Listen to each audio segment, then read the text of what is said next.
राज्य सरकार को बड़ घोषणा।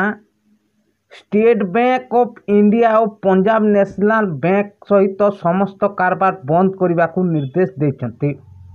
यही निष्पत्ति अनुजाई राज्य सरकार को समस्त विभाग यही बैंक गुड़िक अकाउंट बंद करने एवं जमा प्रत्याहार करने को निर्देश दि जाएगी।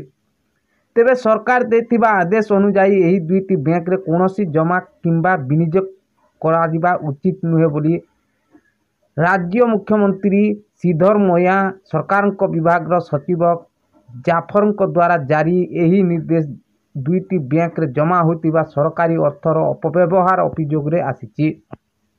दुरुपयोग संपर्क में अनेक चेतावनी सत्वे एसबीआई और पीएनबी सेमानक पक्षरु कौनसी कार्यानुष्ठान ग्रहण करि पारि नाहंती, जेउथिपाई एही निष्पत्ति निया जायछि बोली सरकार कड़ा शब्द रे कहिसेंती।